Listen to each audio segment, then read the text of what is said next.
Hello, everybody. Oh, look at me. I'm in the wrong place. There we go. Welcome to another episode of Sasquatch Secrets. I'm your host, Nikki Colon, and I'm so happy you guys could be here. And yes, the time has changed just for today. I had to do that so I could get these guys on because I really wanted to talk with them. So I appreciate you guys coming and dropping by. But today I have an exciting topic to share. So we're going to talk about how to debunk Bigfoot. Yep. We're going to discuss how to evaluate and debunk Bigfoot videos and photos by separating fact from fiction. So that's my hopes. I've got two esteemed guests who bring a wealth of knowledge and experience to the table. First, we have David Wilbanks, the host of the popular show Bigfoot and More, known for his insightful analysis and field research. And we also have Cornell Hanratty, the voice behind No Such Thing podcast. So, as a show dedicated to exploring the truth behind cryptids and other paranormal phenomena, he likes to touch a little bit on everything. Great show. All of their information is listed down below in the description where you guys can find it. So let's bring these guys on.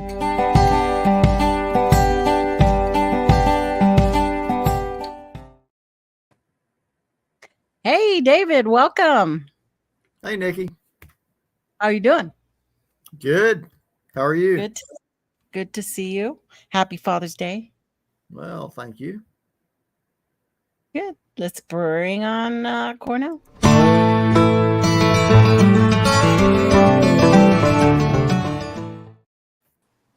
Man, you do such a good Cornell. job.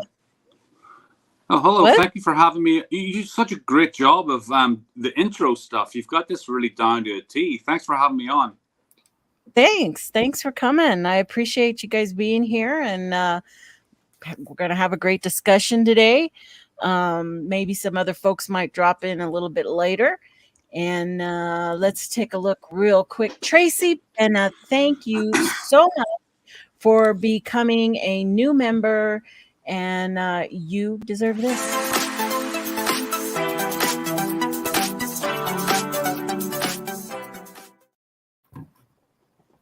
Thank you, girl. I appreciate it. Much love to you. Much love. And who else do we have here in the chat? We've got Sandra. Good to see you, Sandra. Danny. What's up? Robert Denduin. Good to see you. Lockbeard.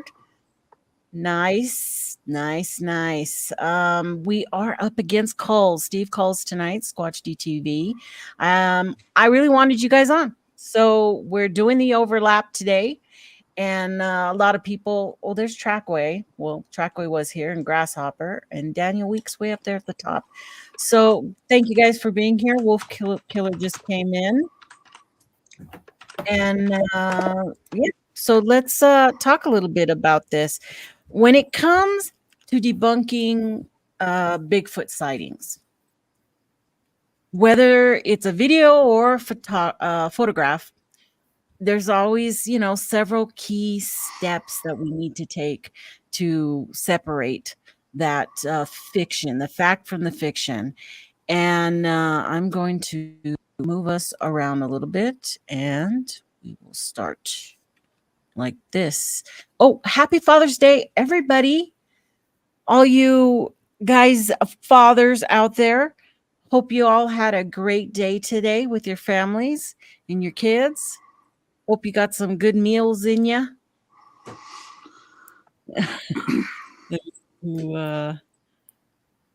Jen just came in. Good to see you too, Jen.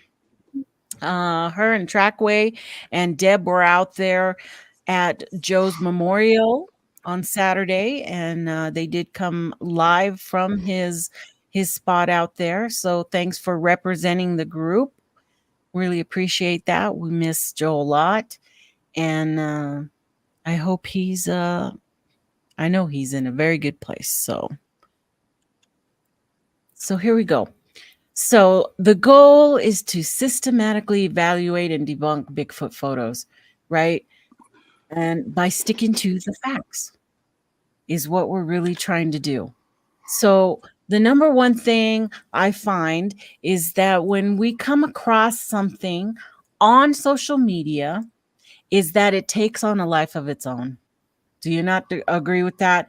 That if you see one photo somewhere, by the end of the day, that photo has traveled across 20 different groups and, all different types of the stories changed. People will make up different things or they'll leave things out.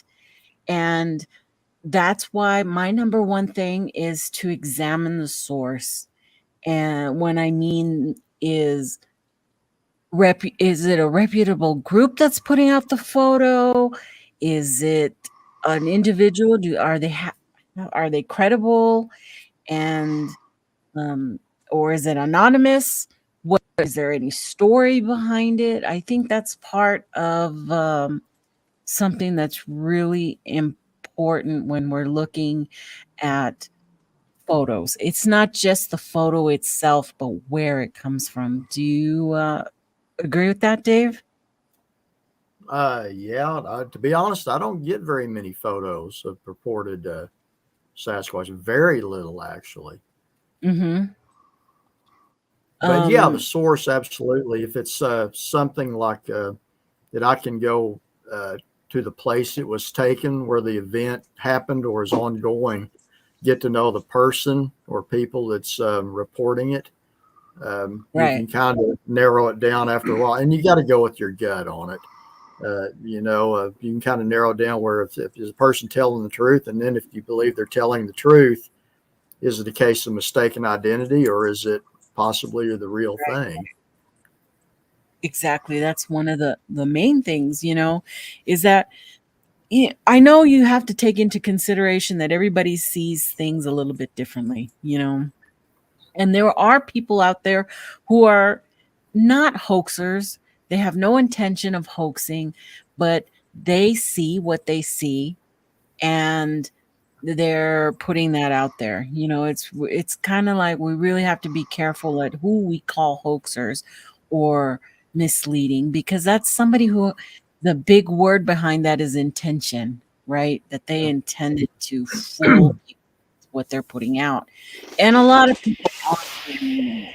They're just I'd call it Bigfoot on the brain. They see things out there and it's immediately it's Bigfoot. It's no other thing. It's got to be Bigfoot. Nothing else makes that sound, and I have noticed that in many photographs, they're not seen while they're videoing live. Have you noticed that a lot of them after by people in their group or people who follow them, and they come forward and say, hey, did you see that Bigfoot that was following you, or did you see that dark image as you're walking by? And that's really suspect to me. It really seems because that's happened to me. I'm sure, Dave, you've had people contact you. Did you see in your videos? Or all the time, all the time. I'll have somebody say, hey, did you notice that something threw a rock right in front of you? And then I'm like, what happened? They give me the minutes. I go back, and it's this one was one not far from the house here. And I'm like, well, what are you talking about? Then I realized what they were seeing was a fly flew right past the lens of the GoPro that I was carrying. And yeah, if you were not looking at it real close, it looked like a rock went flying across the front. And I'm like, how would I have not known something threw a rock at me like that close? But yeah, it was a fly. So yeah, it's evaluating. Big thing I'll run into, and Cornell, interrupt anytime, like the stuff on Facebook. I mean, for crying out loud, I've dropped out of about every Bigfoot group on Facebook that invited me onto it, because it is, without exception, they're all pareidolia. And the bar has been set so low. It's just a blurry picture of a tree, and it's always a Bigfoot. And if you don't see the Bigfoot, then you're a bad person. And I'm like, and my attitude towards that is just like, okay, you guys have fun. I don't have time for this, Yeah, you don't like arguing though. Some No, like I don't. that. I just go somewhere else. I like a little bit of back and forth, and then I'll eke out after a while. But I like the challenge a little bit, just because I don't know. I kind of get kind of pissy, I guess, and then I just give up.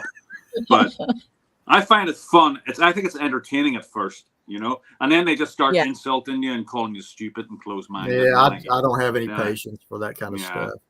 Yeah, I mean, there are people we've got mutual friends that are very good at that, so I'll let them. Oh yeah, like Brent's very good at it. You won't let something go. He'll keep at it. And I used to be like that more so, where I would just go and go and go and go, but I didn't have a channel. I wasn't a persona out in the community other than, behind my computer. So when things changed, I found myself changing and not picking so many fights, or following up on, because I do go online a lot, and I will see the same things posted over and over again. And I will say, nope, that's Mark Anders' photo, or nope, that's the giant from the creature from the giant sequoias, or that. And I tell them I'm getting better about dropping links, and here's the proof, because these days, if you don't have the receipts to prove what you're saying, they won't believe you. Even if you have that, they won't believe you. But and they're super quick to say, well, if you don't believe in Bigfoot, then why are you even here? Oh yeah, why are you here? Well, for one, I have a religion, and this is not it. So, but it's taken on a religious aspect. Take the pareidolia that we were talking about. A couple of years ago, Cornell, I don't know if I showed you the picture or not, but I was solo camping down same place you and I have been to a couple of times, Cornell, and something was moving down off the edge of that bank that goes way down towards the creek from where we're at. It's very heavily wooded, and it was near dark. So I just went to the edge, and I started snapping pictures using my GoPro. Didn't see anything. I got home, and a couple of those pictures, you pulled it up. It looked just like a Sasquatch peeking out from behind a tree. You could see the shoulder, face, and I'm like going, man, I might really have something. And did I show you those, Cornell, or is that? I don't think so. All right, that was after you weren't here. But anyway, and I showed them some friends there at my shop. They looked and said, man, Dave, I think you got a Sasquatch. So stage 2 of the investigation, I went back to that place, found exactly where that shot was taken, went down into the woods myself, and I found the branch that was broken over in just the right way with the foliage in between it at that distance. When you kind of blew it up, looked just like a Sasquatch. But I solved that mystery, not in the way I was hoping, but that's the way it was. And a lot of these pictures that you see, especially on Facebook and stuff, why did the person just snap one picture and then not go look? It's like, walk down there and look. But that's not what folks are trying to do. A lot of people are just kind of having fun, but you can't really call that, researching the subject if you're, looking for something real. Well, I mean, even Todd Standing, he does that. He'll take a shot in the middle of like the action, and then there'll be no before or after. It's crazy. Where to go. That guy's a whole different subject in himself, I think. I mean, people will argue blind about that bloody man, and they're so behind him, and it's like, but what about the gorilla glove in the back of his car? And how come 3 cameras died? How come the batteries died in 3 cameras at the same time? And well, they were influencing it somehow. And there's always like they keep on building more barriers, It's like they keep on putting up hurdles, to get over, to argue with them. Well, I tell you what, Nikki, the bar has been set so low on photographic evidence now. I think you could literally have somebody put on a T-shirt that says "I'm Bigfoot," and people would argue on why that's really a Bigfoot. I mean, there is that level that's out there. Yeah, and that's not very much of an exaggeration, you know. Do you know what I found in the woods today? What's that? Now, this is not it's not necessarily Bigfoot related, but someone had gotten a pair of eyes, reflector shaped eyes, like about the same size as ours, and just you could see where they had actually nailed them into the bottom of a tree, and they were only like about, you know, normal size apart, so it could have been a mountain lion or something, and they're only about 3 feet up, but someone had nailed those into the tree. So, you know, if you're going up there at night or something and somebody shines a flashlight, they will totally look like a pair of eyes, and that's why I think they did it, just to freak people out or as a prank, you know. But people probably do that all the time, or they may be good at marking an area too. You just never know. But yeah, that's a good way to prank, I guess. If you're gonna do that. It happens a lot. I mean, you got to think we're a very, very small portion of any community, you know, the Bigfoot believers. So we're going up against people who think it's, you know, super hilarious to fool us. You know, they don't even have anything to do with the Bigfoot community. They just want to fake some footprints and get a kick out of it, you know. So that happens a lot as well. But when it comes to photos, I think we're looking at none are going to be accepted. It's going to have to be video, something moving that we know is moving, you know, that's going to eliminate that whole side of not moving. You know, a photo is still and you can't tell if there's anything there. I think those are just going to go right out the door from, you know, for me, it is, you know, very hard for me to look at a photo anymore and think, oh, that looks interesting, you know. But, you know, videos are much more interesting now to me. And I think I've grown to that part because of all the shenanigans that go on out there. But definitely, we've seen a lot of groups that go out there and have proven that, you know, they're kind of like for the channel. They're for their channel, for the clicks and views, to get their status up, financial reasons, what have you. And I think that pulls down their credibility when it comes to things they put out or, you know, videos they show to everybody. Am I wrong there? Do you think that sometimes things get away from people in regards to how big channels can get? It can't. I'll let you go ahead, Cornell. Are you saying like that big channels will try to, even if they are reputable, they'll try to like maybe stretch the truth just to get the views coming in? Yeah. Are you talking about total hoaxers?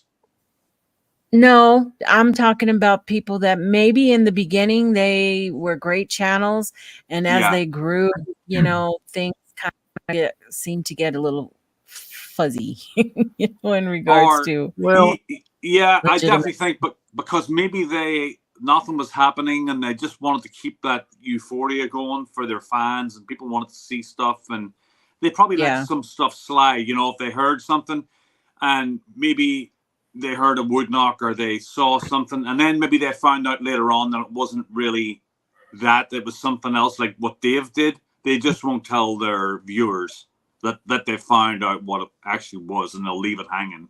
Yeah, next time you're down here, I'll show you those photographs. And I guarantee you most people would have put those on Facebook or something, and they would have been people going like, that is it, because I thought it was until I went back to the place and actually investigated it, you know. But that's where what you're talking about, Nikki, call it, or I've heard it called for a long time, Ivan Marks syndrome. As far as someone who started out, they were very knowledgeable in this. They probably did find some evidence that was very good, but nothing else after that. But they really liked the attention they were getting, so they start manufacturing things. And before you know it, you've got your wife putting on a Bigfoot costume and you having her limp around a clearing and saying, "This is the cripple foot." You know, I don't know if you guys have seen that footage there, but it's almost comical, you know. You have it? I wonder if I have. And I think that's something everybody has to, you know, kind of watch out for. Same thing on, you know, you could apply that to a YouTube channel. I wouldn't have a problem with a channel that just shared reports, as long as you put it. I think it's important you put a disclaimer. Look, this is what this person sent in. I'm not saying I believe it's true, but if you start, you know, saying everything you get, because here's the thing.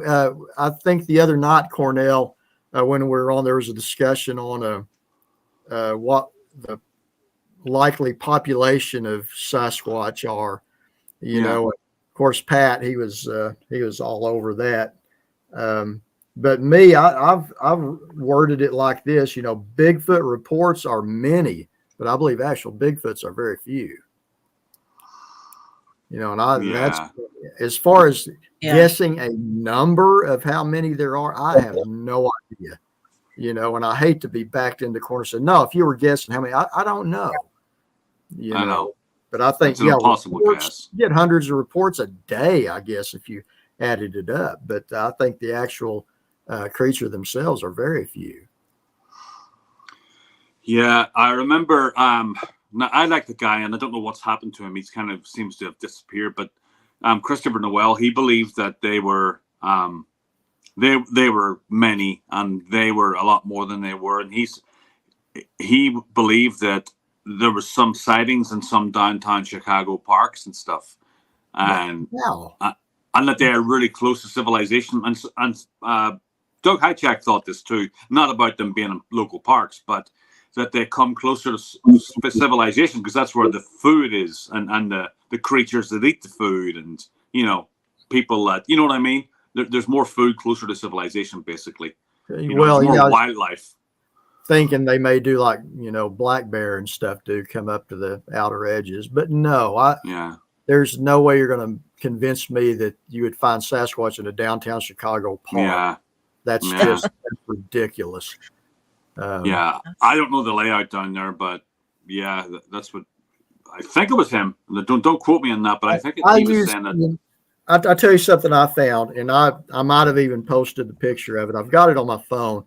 I found this really neat tree structure, if you will, like people post. You know, it's almost like a hut that they'd woven together and stuff. And I was showing it to people. They're like, "Wow, how deep in the woods were you there?" I said, "I was in a city park in Edmond, which is Oklahoma City." That was some kids done that. They did a wonderful job. But you know, people are like, "Well, I guess maybe a Bigfoot could have come in there and done that." It's like, no, it didn't. That's in a city, in the middle of a city in the downtown. That's some kids were having fun, you know. So yeah, I mean, there's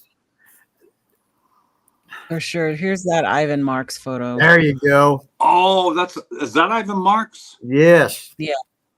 Now hold on. So what's the story behind this then? Is that the one that made him believe, or was that one that he created after? Oh, that's him in a suit, or his wife.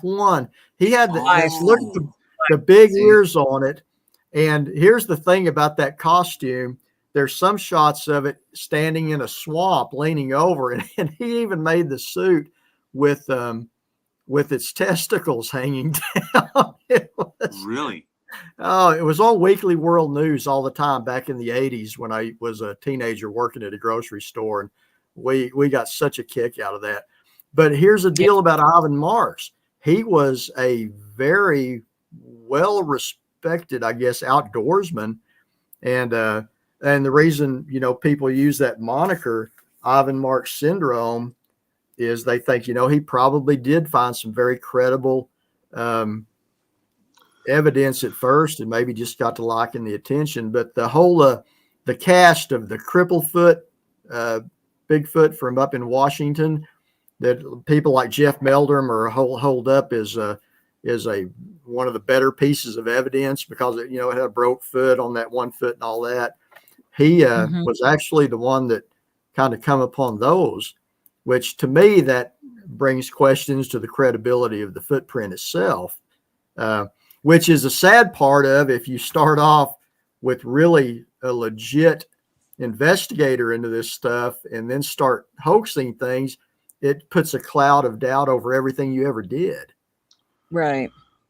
And the funny thing about it is these kind of photographs, like the one you just showed me, that and a few other photographs that are known to be fake, people in like with Bigfoot channels will still use that as their intro photograph, like a few of those different types of photographs, because there's no other photographs out there to show, so they just show fake ones. Hey, I want to bring this up, Nikki. Somebody over in chat said David's green screen is the coolest. Okay, that's not a green screen. That's a photograph of one of my campsites way back in the Comiskey Mountains that I made into my green screen. I just thought it looked cool. But anyway, that's an actual place. Cornell, you have been right there. Yeah. Well, that's what he probably means, though. It's just a background. He doesn't actually have an active green screen. It's just a background filler. Yeah. So I didn't know the origins for that photograph, and that will be shown all over the place. And people that just come into the subject won't have any clue. Well, it already is. Yeah. I see stuff on not YouTube, but Facebook all the time, and it's like, gosh, that's an Ivan Marks picture from like the late 70s, early 80s. And Cornell, if you ever get the chance, it's Nikki. What's the name of that kind of documentary that Ivan Marks produced, On the Trail of Bigfoot? I think it is. And it's got all of that stuff in it. And he's apparently charged by one. And he says, I've got a friend that's watched it so many, he can quote Ivan Marks on all of it. He says, I did not want to kill this magnificent creature. The legend of Bigfoot. Legend of Bigfoot. It's What the is legend it? of Bigfoot. Legend of Bigfoot. Yeah. Okay. It's worth watching. I mean, it's on my show. It should be on my page. I think I have it on my channel. I've got a copy of it here. I watch it for laughs sometimes, Some of those old documentaries are great to watch, though. I mean, they're classics, and even though some of them are kind of silly and ridiculous, they're still fun to watch. They're still part of the history. For sure. But how about assessing the location and possible witnesses? Sometimes there are witnesses available to talk to and get information. And I think, Thomas Steenberg has a great template for interviewing people that he quite often has said that he's willing to share with people when you are going to sit and talk with somebody. And I think, we should do that, but not everybody likes to talk about it. People who aren't in the field or in the community, they just, a lot of them want to forget they even saw it. So I'm going to have to deal with that. But, location, is there one behind the Home Depot in San Antonio? I don't know, Depends on what kind of sale they're having. Right. Depends if there's those ribs nailed to a tree, I guess. But it's those are things you still need to look at when, what's the story? Where was it at? When did it happen? People who are out there and doing the research, and many, will take down all that information of where they're at, what was the temperature, what was the day, what morning, noon, what were the circumstances that they saw the Sasquatch? Because at some point that information is going to play, right? It's going to come into play. Hopefully. Well, Dave is actually you've got a great example of that, Dave, about the location thing, about, something being where it shouldn't be, right? being where it shouldn't be. Yeah, you've got a fantastic anecdote where that's concerned about the casino. Yeah, that one I just almost did not even go look into that because of the location. But that being said, there is a lot of open area there, I guess, where there's not many houses. Because when you get more further west in Oklahoma, it's mostly prairie, but there is patches of forest, a lot of, rivers and stuff like that in the river bottoms. But there's not as many people on that side of the state. But yeah, I was actually at that time, that would have been 99 or 2000, I think 2000. And I was a contact for the BFRO here in Oklahoma, not a member, just a contact, because back at that time, they were the ones that had the most comprehensive database, of sightings. And I was just glad to get it. But Matt from there sent me an email and said, hey, Bigfoot's coming up behind this casino trying to get into a grease trap. And he told me where it was. I said, man, I'm not going up there. That's on the edge of the prairie. What would a Bigfoot be doing there? And he goes, well, they say they've got it on video. So I obviously made the trip, and they actually did. And I'm one of very few people that got to see that before they put the brakes on it. And if it was somebody else telling me about it, I probably wouldn't believe them. But, I don't care. I was there. It was me. There was a guy who was a private investigator by trade named Roger Roberts.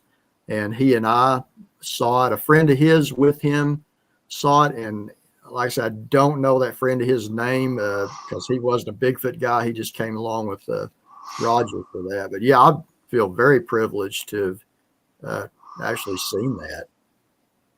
Yeah.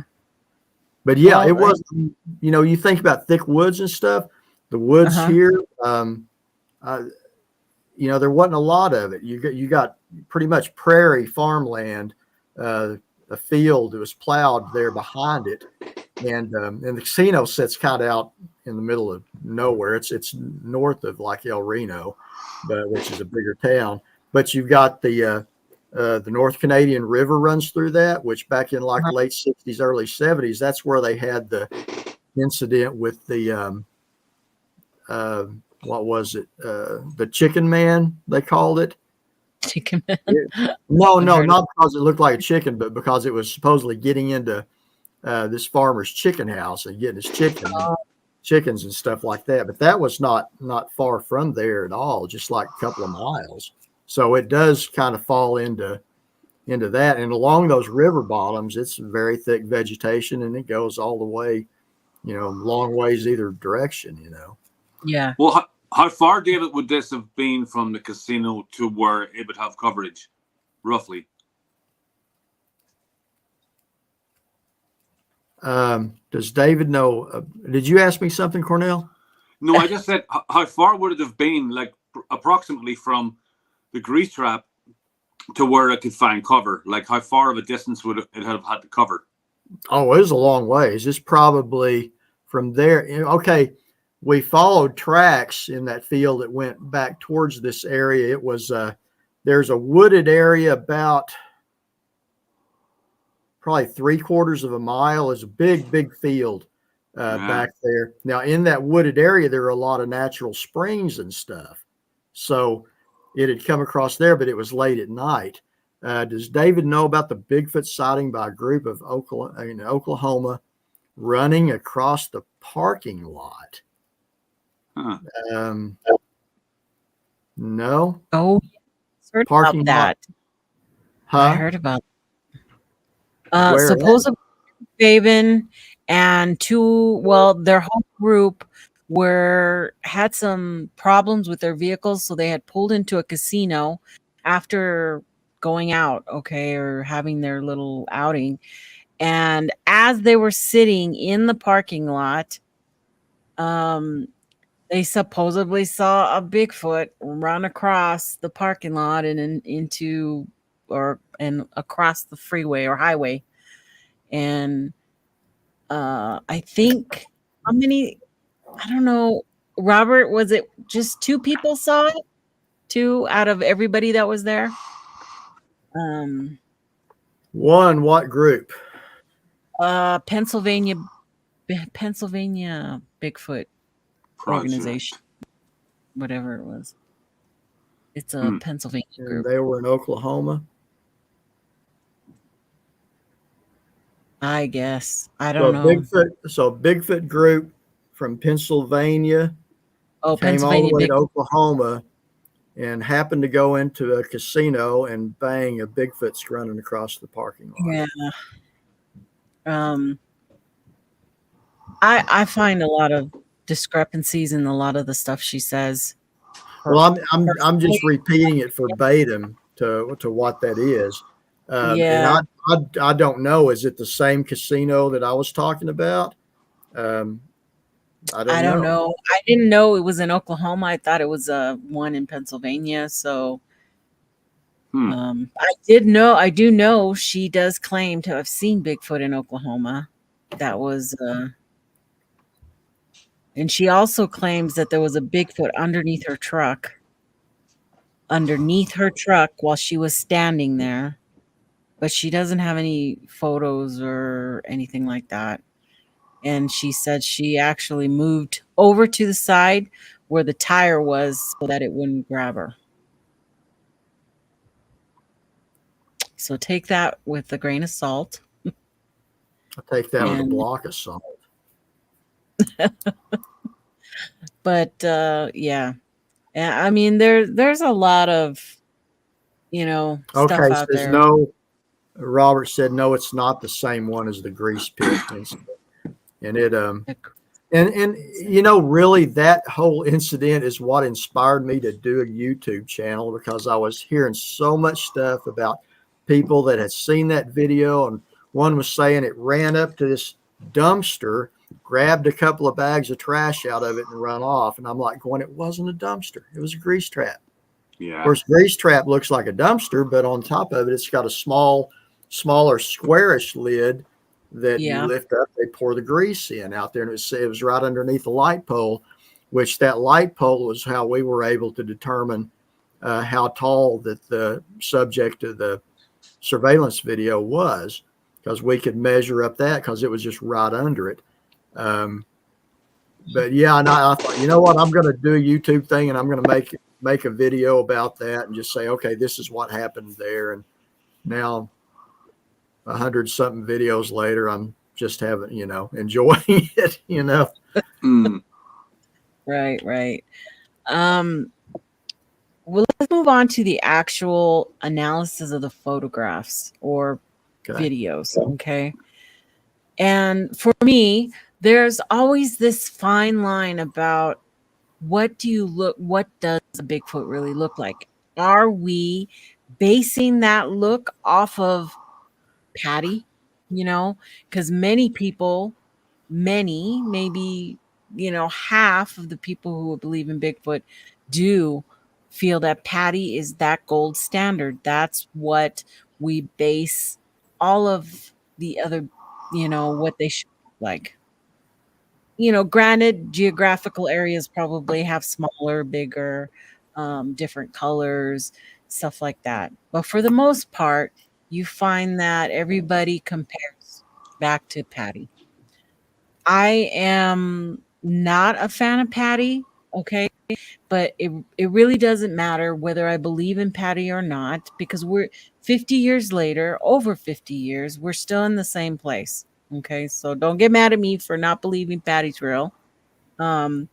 I hope you're not talking to me, because I don't care one way or the other. I'm on the same page as you, Nikki.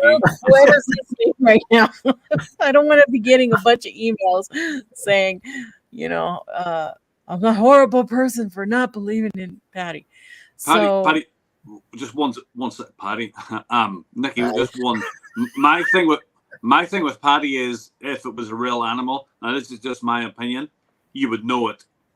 It would look like a real animal. There wouldn't be any, even at that distance, there wouldn't be any debate. That's kind of how I think about it. I don't think you would have a debate. When you see a deer, it's alive. It's because there's a debate that makes me wary of it. That's all. Mm-hmm. Well, Yeah, plus other things. I do worry about that, but I never liked. Wait, wise words over in the chat. What's that? Lockbeard has some wise words over there. Wise Oklahoma man say, he who cannot tell a dumpster from a grease trap should never take up dumpster dive. Yeah, that's. Yeah, the feet bother me too. Oops. Yeah. Yeah, but anyway, the feet, you were saying. Never liked okay. In defense, Cornell, the sand that patty, whatever it is, if you believe it's a costume or the real thing, it is walking through lighter sands. So yeah, there is that feet too. So okay. With that statement, you've seen prints, correct? Castings, okay, of patty. And well, patty, any castings, your own. It could be any. When you're looking at those castings and you see live movement within that casting, meaning you see depths. Okay, you see where the ball of the heel of the foot would hit, or where it pushed off, where the toes would have grabbed as it came up and out, or where the mid-tarsal break would have been. Okay, there's all these things that have to happen on a live foot. Look at that white flat boot foot right there and tell me if you see anything that would give you the idea that there's movement in that foot, that there's I just it doesn't look right to me at all. It doesn't look, yeah, it would be white, but that foot would be still dark, dirty from walking on the ground since birth, right? Or whenever they started walking. The foot, I just can't imagine would be that clean. It's very uniform white. Yeah, very clean white back foot. All right, look, here's my thing with the patty film. It's real or it isn't. I mean, it's not gonna. Yeah.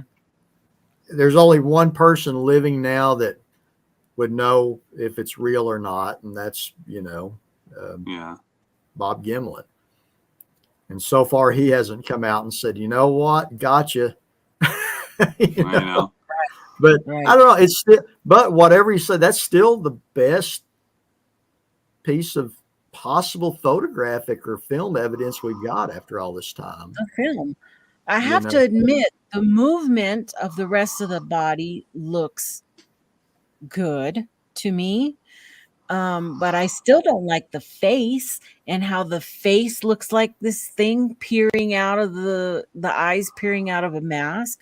I don't like how all that thick fur, it looks like fur to me. It doesn't look like hair, and what was the other thing that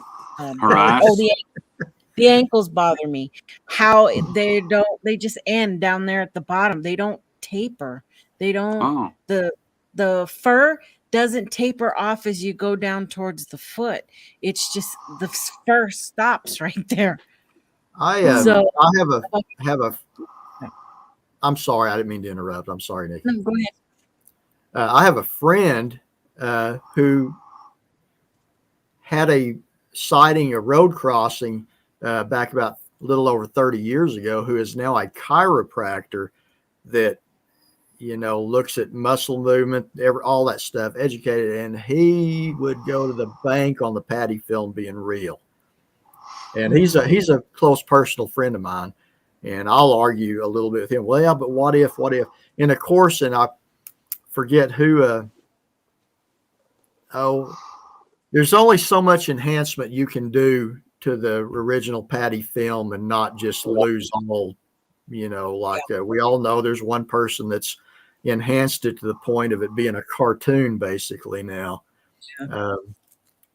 And enhanced it so much he's also finding pools of blood on the ground where a whole family of poor Patty was murdered by it's like, come on, the Bluff Creek Massacre thing. That's the most ridiculous thing that ever come out. So now on that note, just think if it comes out that the Patty film was a fake, where does that leave all these people that were swearing that there was a Bluff Creek massacre? You know? Oops. Yeah. There's a lot of things, you know, that can bother a person about it. And Sasquatch Wizard, yeah, you're right. You walk through water, you walk on the sand, and you walk and you've got sand that's coated to front on your foot. But you know what? It takes 2 or 3 steps before your foot is dry. And that doesn't look like that. It doesn't look like that. Once your foot dries, the sand is like an adhesive, and it just rubs off. It will only stick for as long as it's wet. The minute your foot dries, it doesn't stick like that anymore. We've all experienced that at the beach.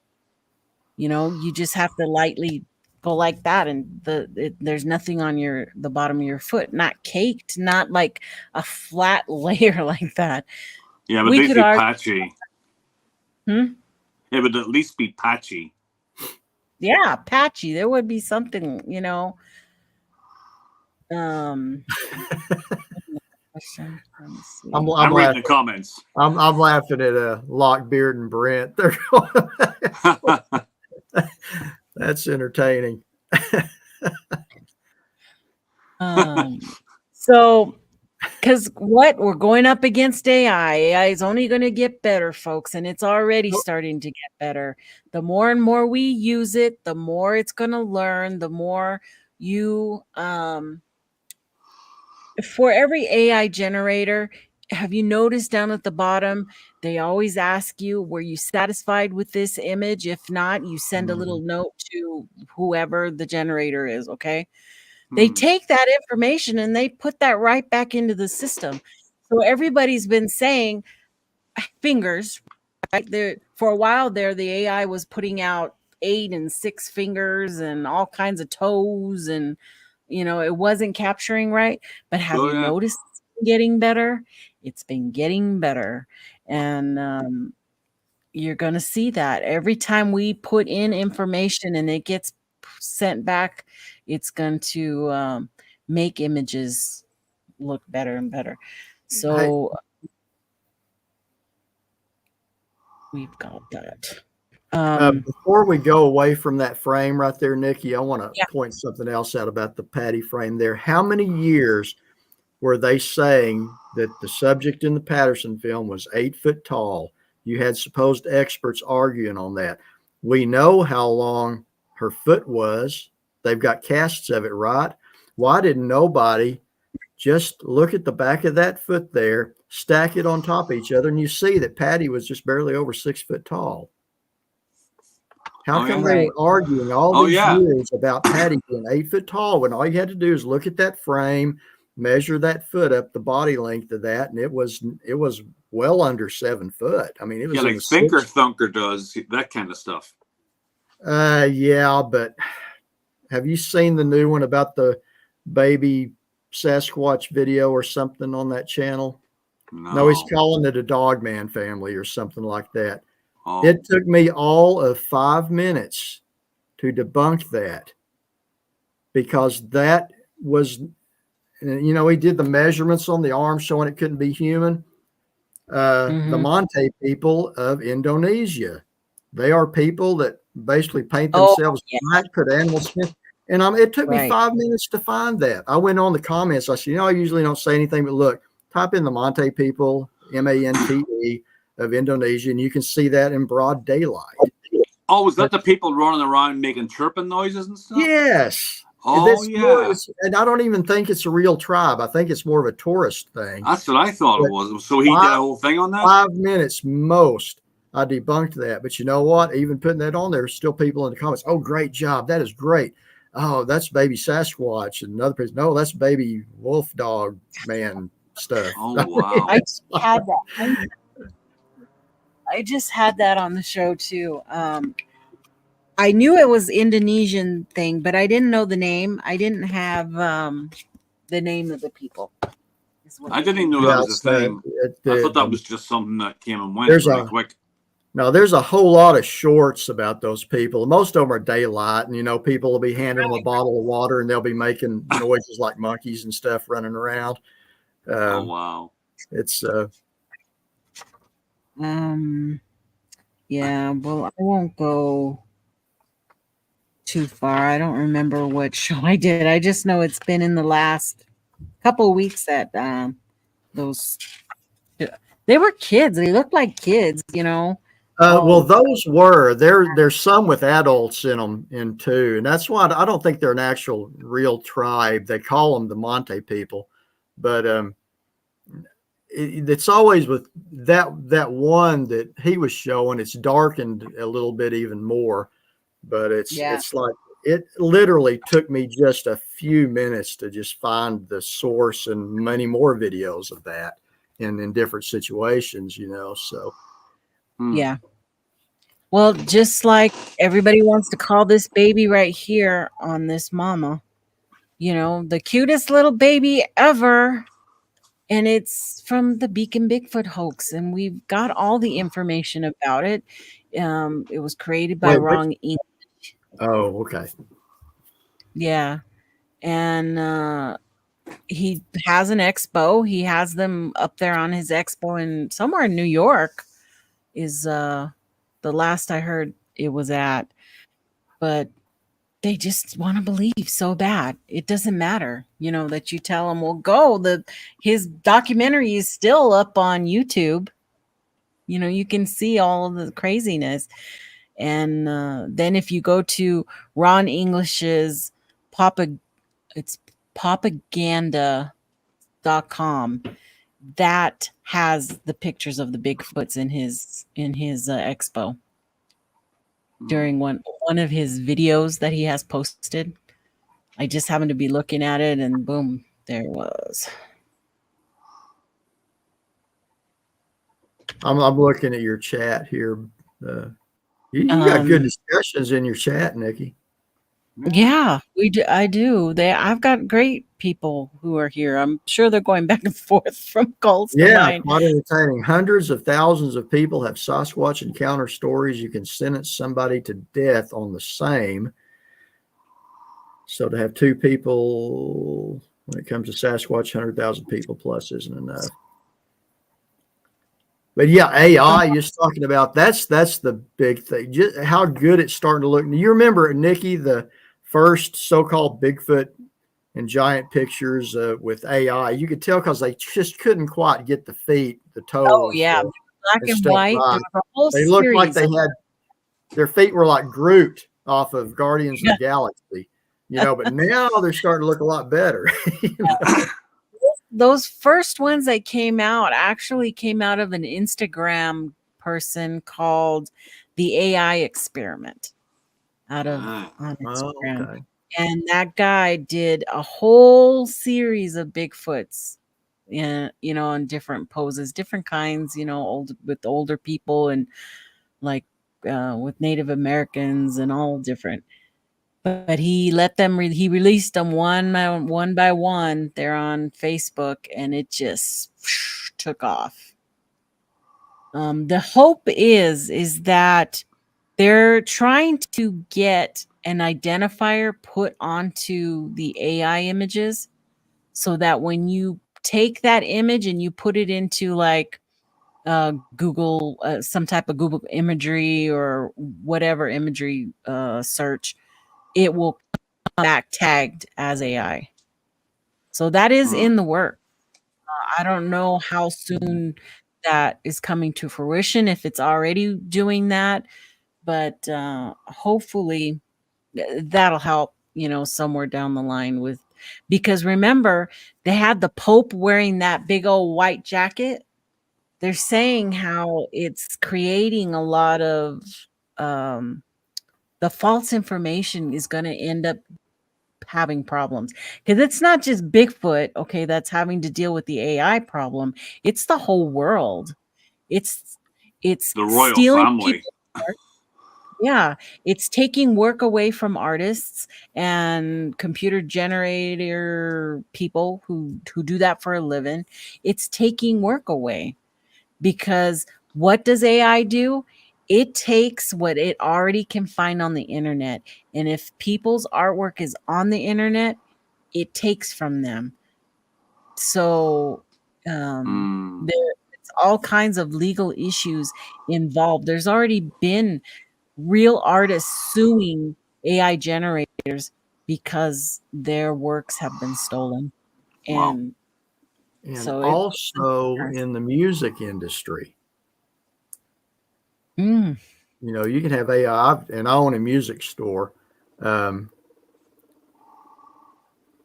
There was a song presented or that we heard the other day, and I thought it was real. I thought this person had really done this. And I'm like, man, they are really good. I didn't even think of that. And got to looking into it. Somebody's like, that's AI. That's not real.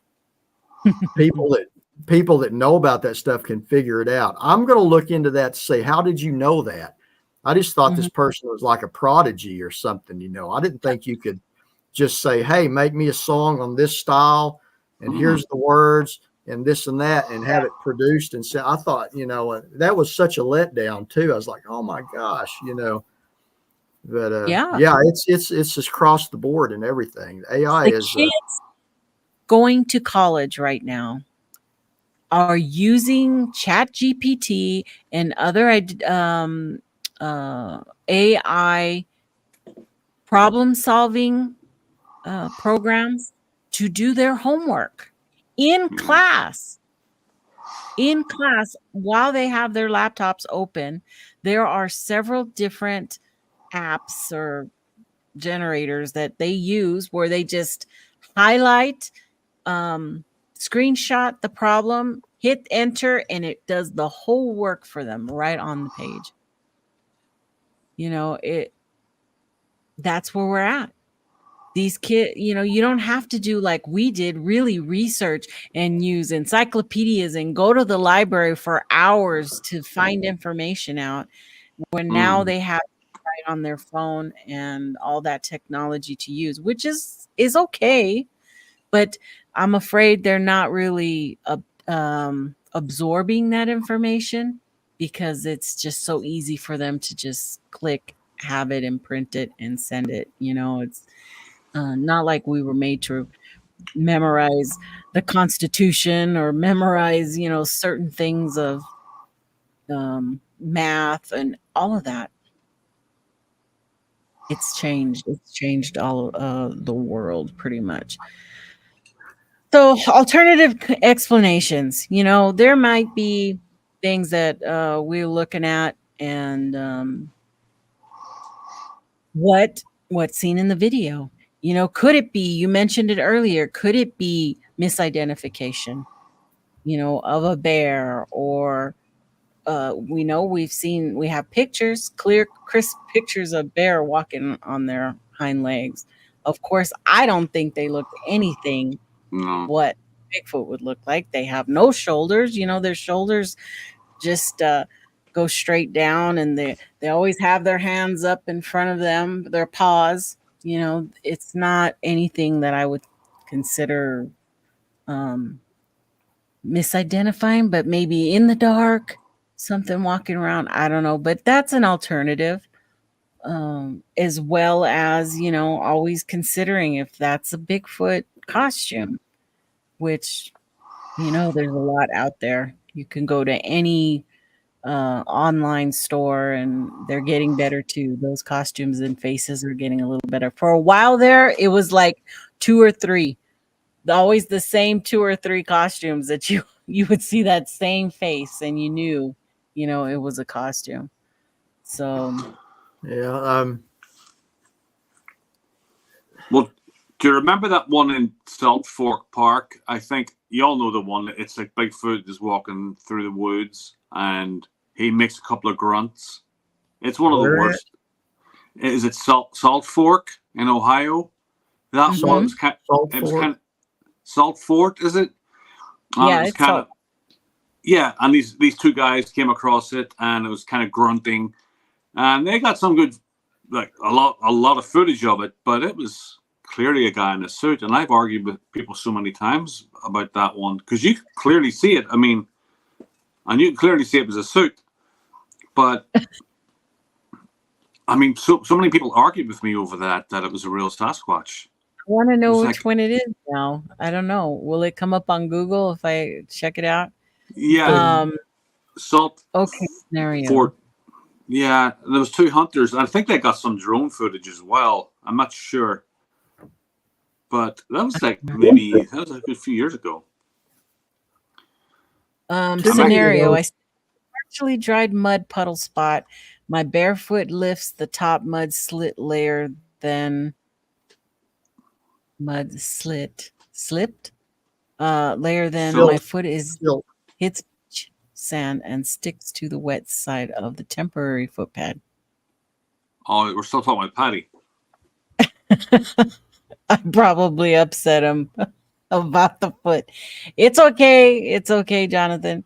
We will have long discussions around the campfire in 2 weeks, 3 weeks. Where are we at? We're almost 2.5 weeks, Jonathan. I'll be sitting there right next to you, and we're going to have a long discussion about Patty's feet. How about that? It's a date. It's real or it's not. If it's not real, it's a pretty doggone good outfit for that time, especially. Yeah. Right. And that's one of the pro parts, is that we know, what type of things were out there back in the day. Back in the day, they were obviously not good. They were all based off of gorilla. They even, what's the ape? You know what I'm talking about? King Kong.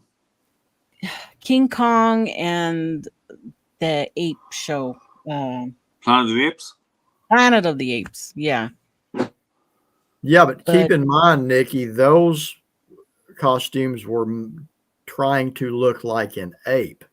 If you had they were like playing devil's advocate here, if I was trying to make a Bigfoot costume, why would I want to make it look like a gorilla? Have you got a copy of Roger Paterson's book, Do Abominable Snowmen in America Really Exist? Don't. Is that where he has of a female? Well, he has here's the deal. Roger Paterson, he was an artist, and pretty darn good too, because he did all of the illustrations in that, which I've got a copy of it. And again, I'm just playing devil's advocate here. If he was trying to make a Bigfoot look like the Bigfoots that he drew in that and their faces, he would not have tried to make it look like a gorilla, like in Planet of the Apes or one of those other movies. So, hold on, I found it, and it's just taking me a second here. Oops, dang it! I hope that doesn't mess it up.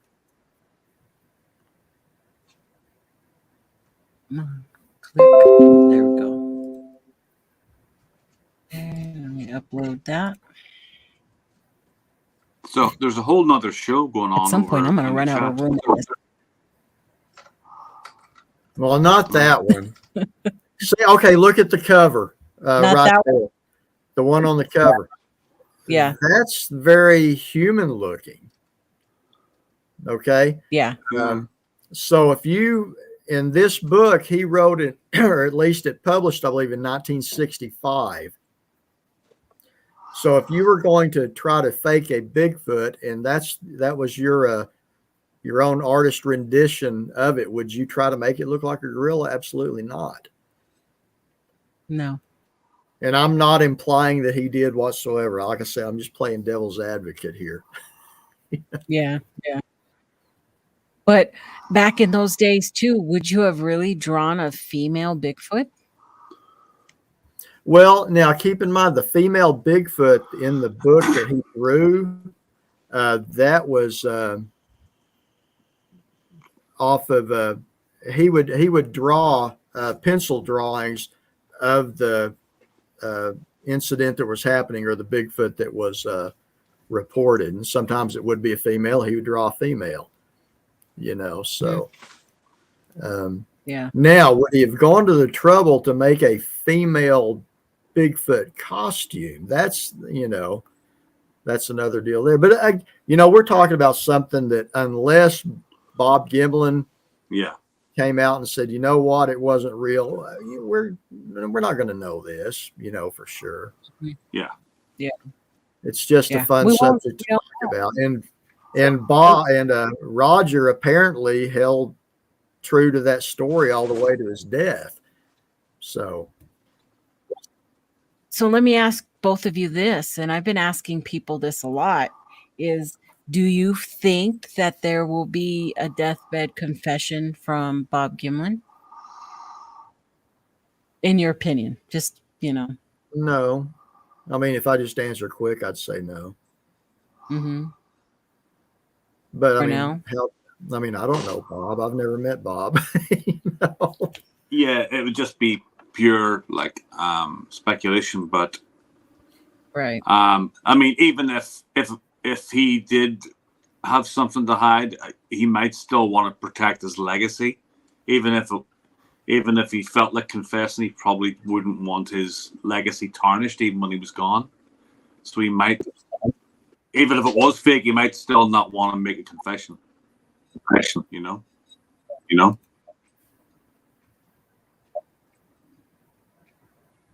Thanks, Jen.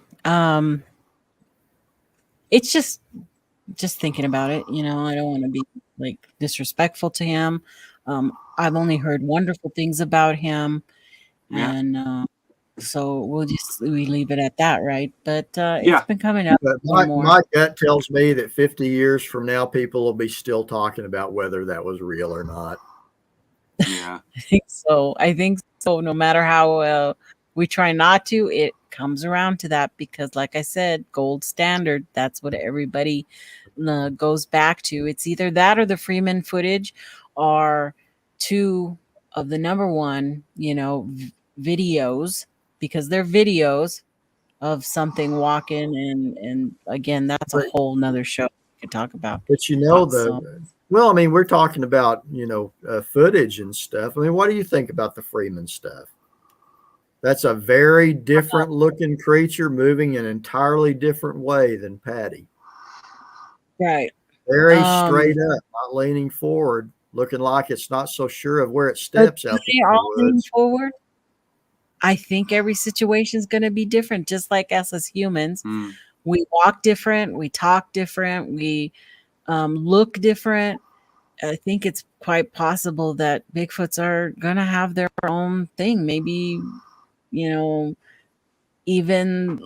arm length. I've never been a real big believer that the arm lengths have to be as long as their knees, down to their knees. Why do they have to be that long? We don't know either way, because we don't have one, but or we haven't had enough. Even for that, you'd have to have several to have documentation, to come up with those long arms like that. I don't know. But as far as the Freeman footage, I'm half and half. There are things, pros and cons about it. Okay, you say you're half and half on Freeman. What is your percentage on the Patty one? I'm way down now. You're below 50-50 on Patty? Yeah, I used to say 50-50 that Patty was real or not real, but I only say that because I didn't really care. I don't care if it's real or not, because I don't hold that footage as why I like Bigfoot, believe in Bigfoot. There, I said believe. There's a lot of people who don't like when you say believe, but that's the truth. Because it sounds religious. of encounters, of incredible encounters I've heard, and credibility of the people telling those encounters. That's where I get my belief from. So that particular, I could take it or leave it. But you think it, and I'm not being critical of you at all, Nikki. I'm just curious. No, you think there's in your mind, okay, and really, anytime we're talking about this, we're just giving our own personal opinion. You yourself think, I'm going to say think instead of believe, that there's a better chance the Freeman subject is real than the Paterson subject is?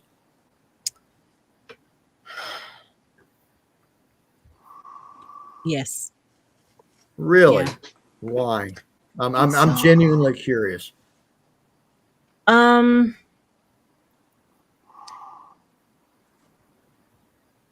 You know, that's really good. I trying to think why it. Well, in honestly, and really, I don't care. I mean, you know, it's like I'm just curious what you see in that makes you think it may have a better the way it looked.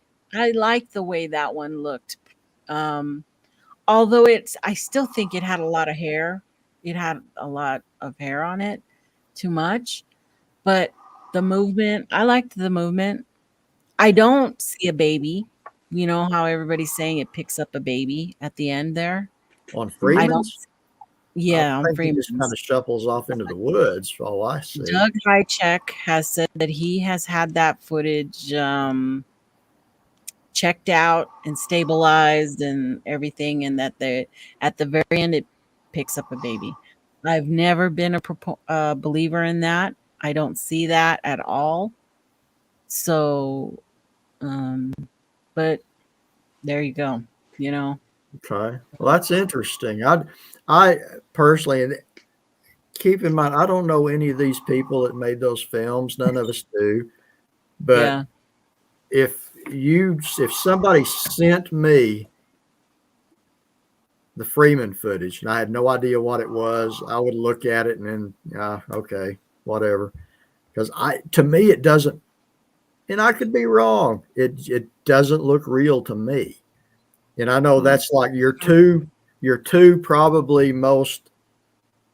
pieces of video footage held in the highest regard are definitely the Patty film and the Freeman footage, you know. And that's just me. I can be totally wrong. Give me 1 second. I gotta put this. And if I am wrong, I don't. That's fine. You know. What do you think, Cornell? What's your opinion? It depends what day you ask me. I mean, like, pretend it's Wednesday. Well, like Nikki said, it's not the reason why I believe in Bigfoot. You know, they're just two side things that are additional, but they're not like my go-to stuff for my belief in Bigfoot. It would be encounter stories and stuff. People like Carrie Arnold's story and many others that made me really, you know, perk up. But those two pieces of footage, I kind of almost disregard. You know, I don't really spend too much time on them. So I would say, like, to be kind, 50-50 on both of them, you know, because I don't know. Right. But my daughter was like 7 and I showed her Patty and she's like, oh, it's just a guy in a suit.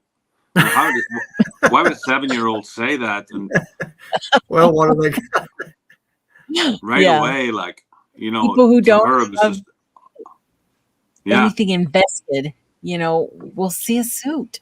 They see a suit. They hear about Bob Hieronymus and his part of the story, and they're saying he confessed. What? He confessed. That's it. I know that's the end of story, but it's not really. Well, I will say this: Bob does walk a lot like Patty. He does. Okay. I put up this helmet here because Matt from Central Florida Bigfoot says this is what Patty's head kind of reminds him of, is this shape, you know, having this type of shape on there. Huh. After this, I would like to ask you guys what your 3 favorite or what your favorite piece of footage is, you know, roughly. After you guys are done with what we're doing here.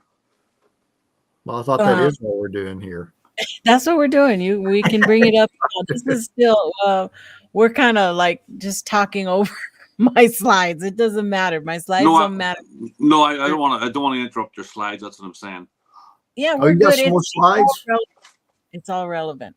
Talking about we've been talking about how you can edit things, you can cut, you can do overlays, you can do all kinds of stuff to existing photographs to change things.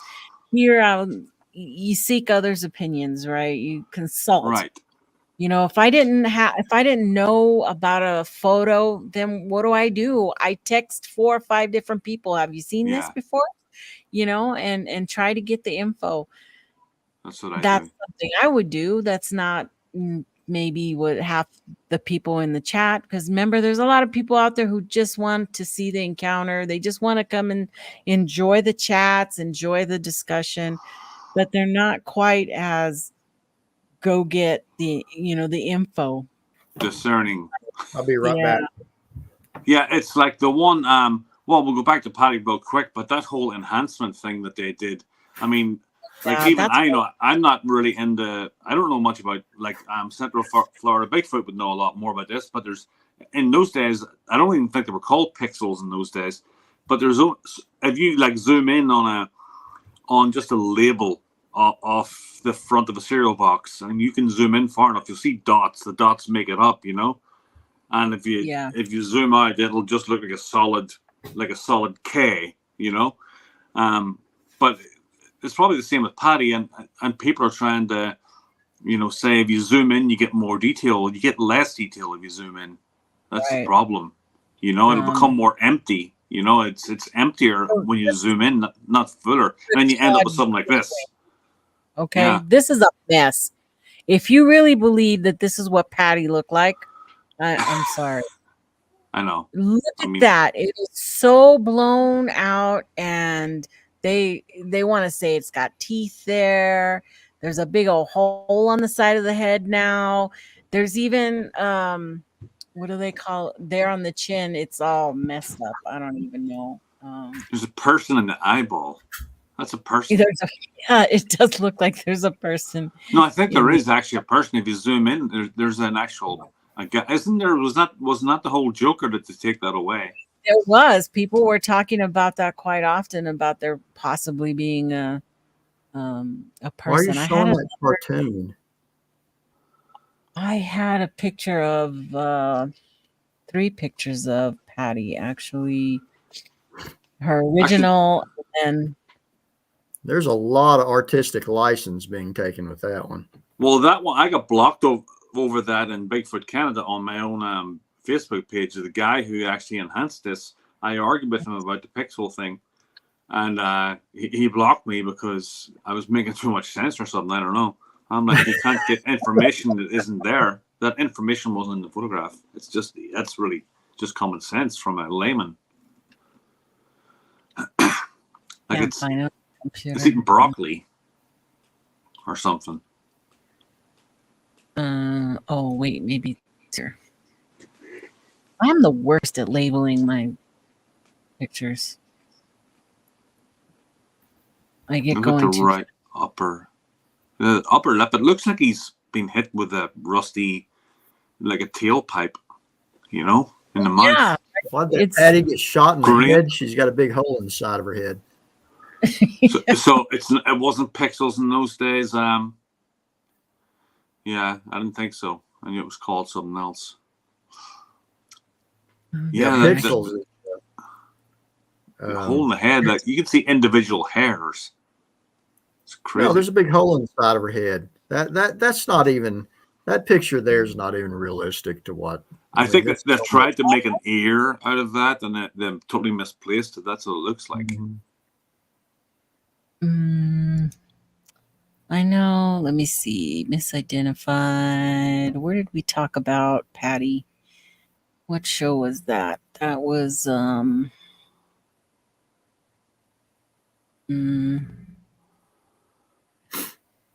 don't know. I have too many photos. But that photo doesn't look anything like Patty. You know, they just don't look the same. And I've showed it on here before. It's just they don't look the same. They totally. Who did that? Is that an MK Davis thing, or that's Todd Gatewood? Todd Gatewood. Oh, yeah. That's Todd Gates. This one is Todd Gatewood. Okay. And I don't know him. Well, I guess they both helped with it, but even the enhanced photo of Patty doesn't look right either, because that's the one that they took, like you said, creative license to change.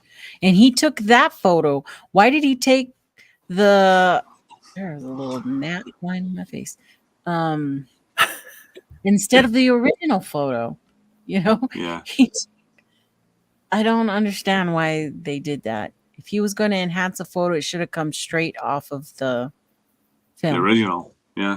Well, isn't it true there's only so much enhancement you can do to one of those without completely blur, getting away from any reality? Right. I mean, that looked like somebody just took a blow up of the picture and started doing some enhancements of their own, to try to make it look like what they wanted it to. Well, Brent did a whole show on this. It was put through 13 different programs or something, wasn't it? Isn't that what he said? When he talked to, where is Brent? Brent, are you out there? Now's a good time to come on, buddy, if you're listening. Is Brent lurking? Is he lurking? Brent's under a pseudonym. Not the Brent that just got blocked, but you blocked Brent. Boy, you're gonna get it. Which Brent? Oh, was that the guy that was arguing with Lockbeard? I don't know what was going on, but that's why I got you blocked that Brent. That was entertaining. Him and Lockbeard are going back and forth with it. That was hilarious. I'll have to go back and read those. But Brent had a conversation with Todd Gatewood about questioning him what program he used to get that picture, get that. And all he could say is that he used that many, like you said, and that it wasn't AI, that's not artificial intelligence, but it's filling in gaps. The computer's filling in gaps. That's the computer doing that. That's artificial intelligence. So I don't understand. Oh, okay. I have this. Cornell Patty film. Will you lean toward it being real or not? Patty film, I'm probably, to be honest, I'm 70% fake. Okay. Nikki, you were, I already said that. Me, I still slightly lean toward it being real. Just part of it, like what Jay is saying there and stuff. And even if it's not, I would have to concede if it's not real, that cowboy did a really good job. I'll give him that. The muscle definition, I think, is the jiggling of the suit as it hits the ground. That's what I see. But do you know, I talked to a guy, of course, he way back then, Cliff Crook. I talked to him back, good grief, 1999 or so on the phone, and he went right through it. Why he doesn't have any doubt it's fake. He's saying where he got it, how it's put together, and there's a this there and all of that, and right. He is very convinced, and he said, I knew Roger personally. He said, and he was, just adamant that, I said, of course it's fake.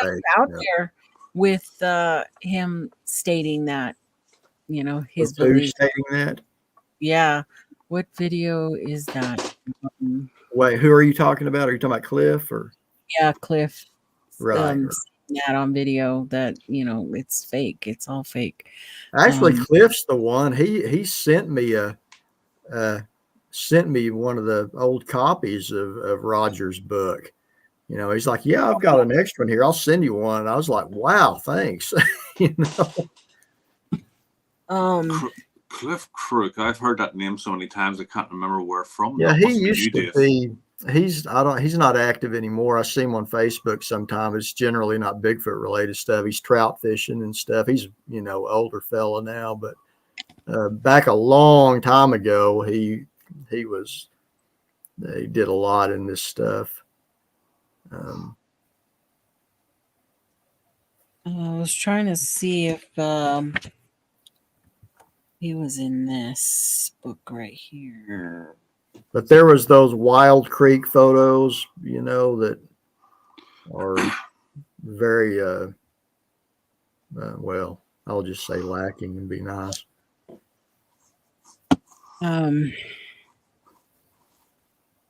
Okay, so where are we at? Consider the motivation.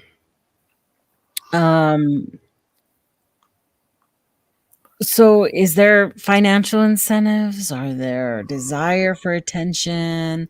There's belief in the existence of Bigfoot, driving the narrative.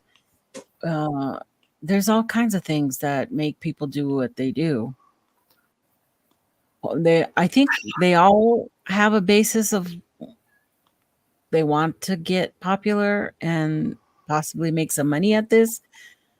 I don't, there's very few who can pull that off. Yeah. There are so many different things that would make a lot more money than piddling around with this stuff. Yeah. Right. Right.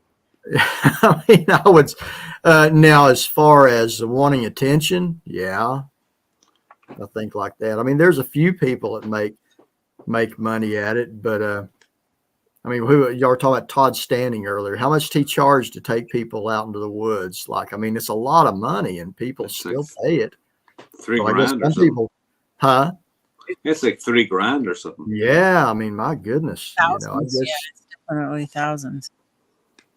So I guess some people do, but I mean, I think the most money I ever made on my YouTube channel was Cornell, that little 20-minute video of when you and I and Elijah went camping down in the Kiamichis.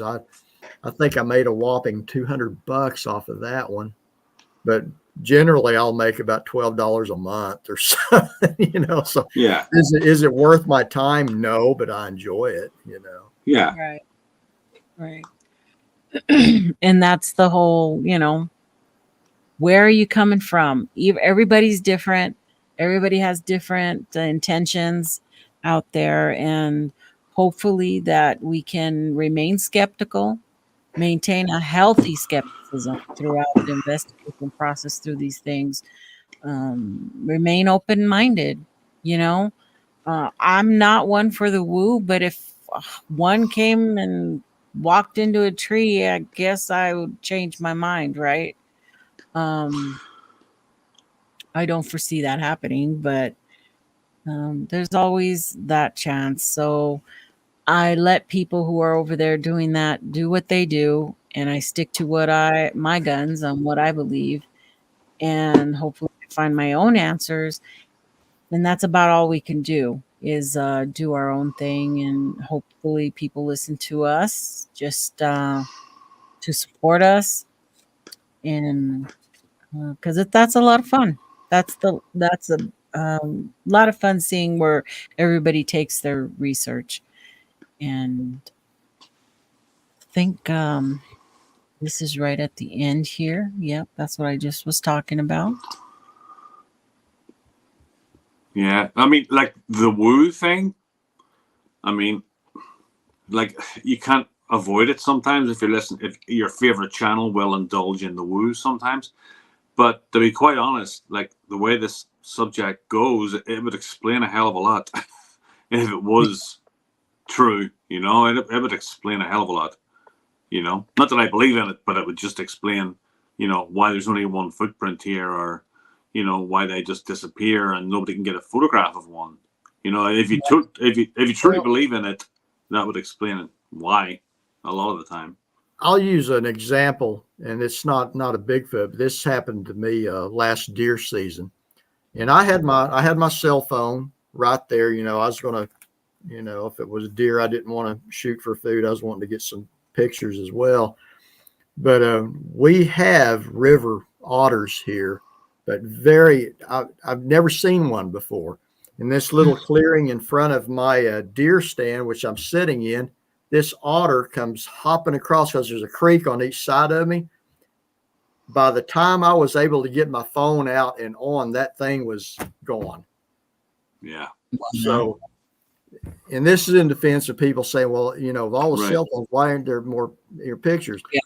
That otter's a known animal. I wasn't nervous or anything. I just, but fumbling by the time I got it out. If you've seen an unknown creature like the Sasquatch all of a sudden appear in front of you, how many people just in shock or whatever would have the wherewithal to just calmly get that phone out and quickly get it out and take that picture?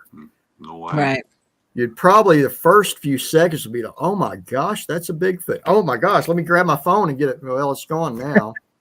You know. Yeah, people freeze. So, there's number of people, witnesses who have said that they couldn't do anything. You know, they're just stuck watching this incident for the 5 seconds it happens. You know, it's not even we're not talking about long encounters usually.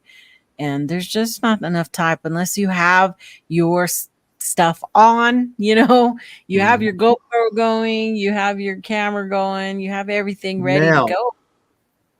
Patty Troy brings up a very good thing, but no images from all the trail cams too. That's true. And I will say that we know of, because there's always the people that may get something like that just don't want to, you know, turn it in. I mean, we don't know, but that's a very valid point there. Now, Desert Rat, that's EC, she says, get academia investigating this.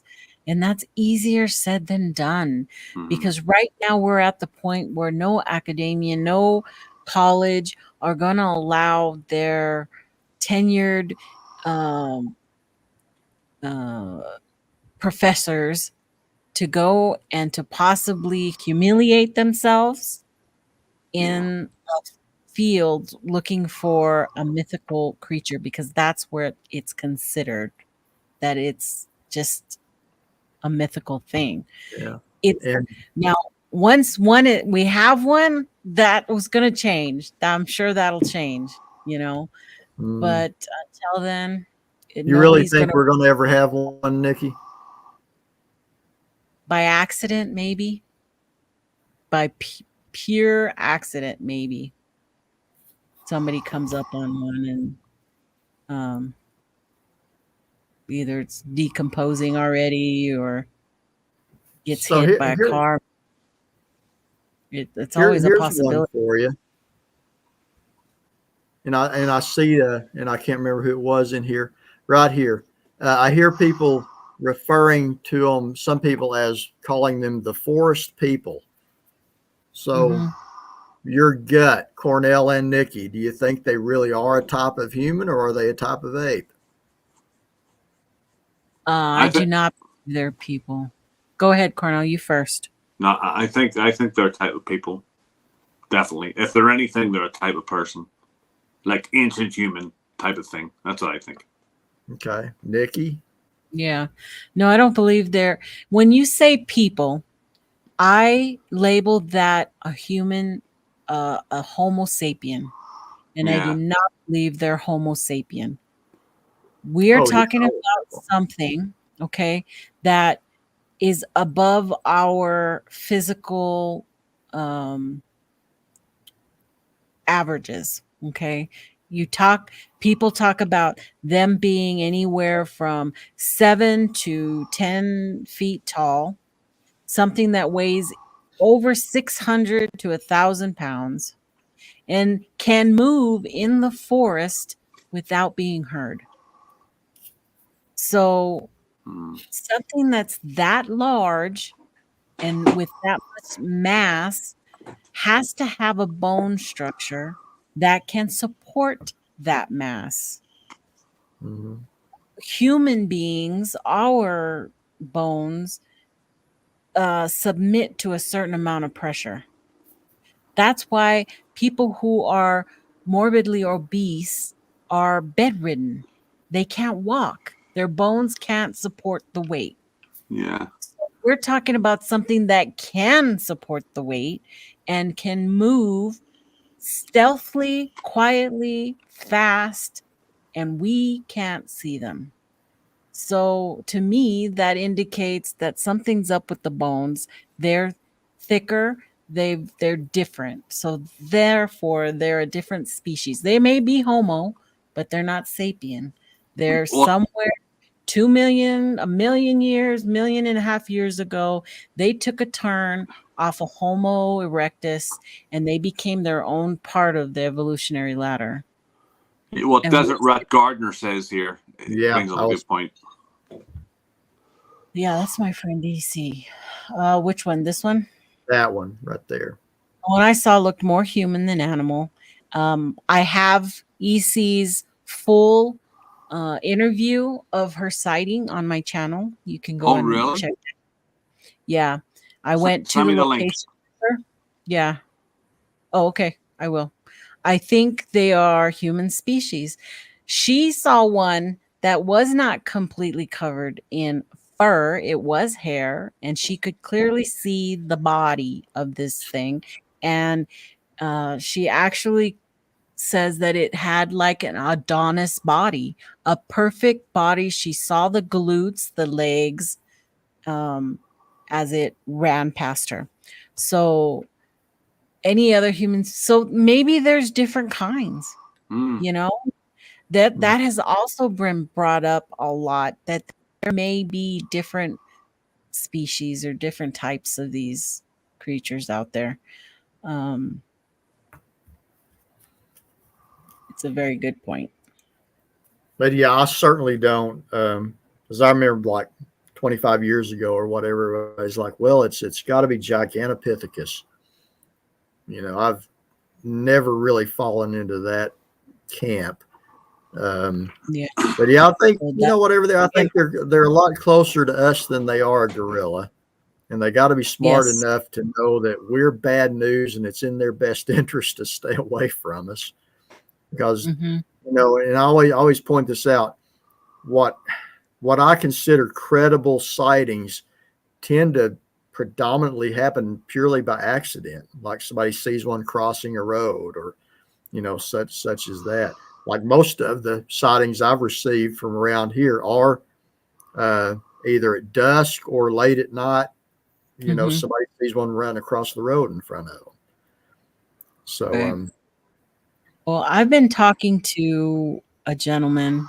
I'm not going to say his name, but he's educated. Does he have his PhD? Yes, he does, because he's a doctor. Where he's looking into it for me when we lost hair, okay, on that evolutionary ladder, the point where we lost hair, because then you have to discount those later, because all the sightings say they're covered in hair, you know.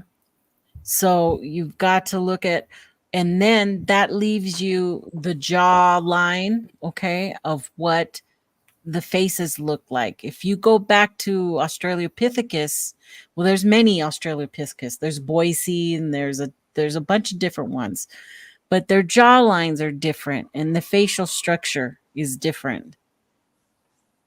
So you have to go up before that. So from 2 million years ago to 1 million years ago, in between there, something happened. Something had to have happened that they split off. Because if you look at gorillas and chimps, they got shorter, right?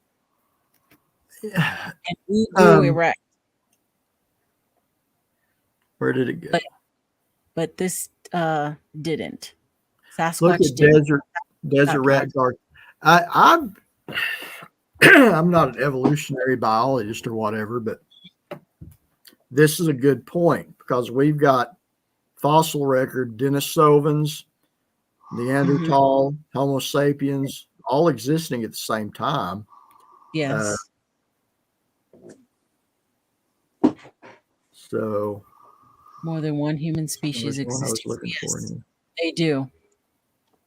But when I'm looking at them, I'm looking at their structure. Okay. Because that's what's going to determine what we're seeing now. Because after Homo erectus, our shape of our skulls start changing, and the brow ridge starts changing, and the hairs, we're losing hair. Because after that, you have Heidelbergensis, and you've got something else, and things. There's a lot of opportunity in there a million years ago for things to have changed.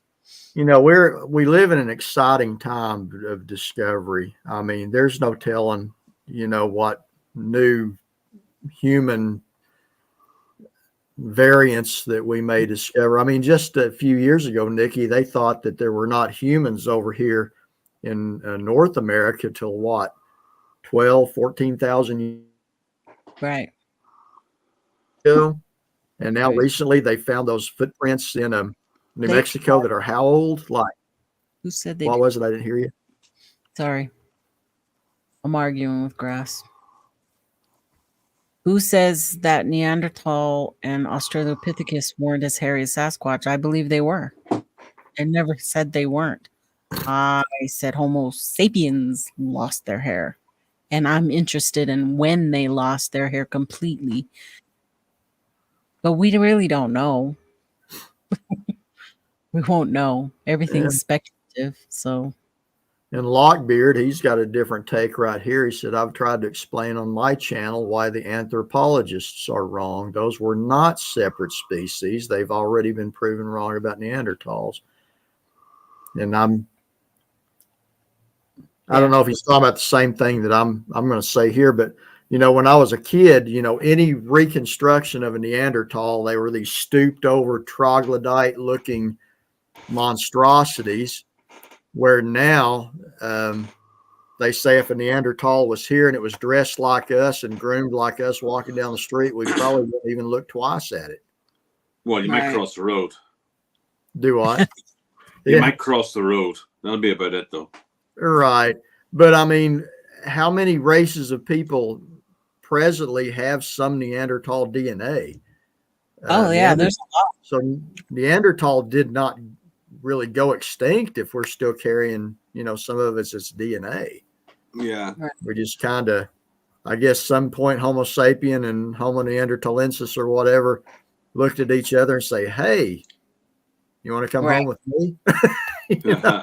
Or drug one home with them or whatever that, you know, they did back then. They are human. They're part of the human race. Right. They are human. Tribe. So that's his. Lockbeard saying down there. But you know, Jay Fritz, said on up here about the Bigfoot he saw that it was let me back up here. I know that what I saw something ungodly, huge and hairy and ugly and fast as blank. That's a very common description of these things. I heard Kerry Arnold say that, called them cartoon fast. You know, this report he had gotten or something there looking back. That's my issue when I see the Freeman footage. That does not move, in my opinion. Like something would be very good at staying hid from us. Yeah.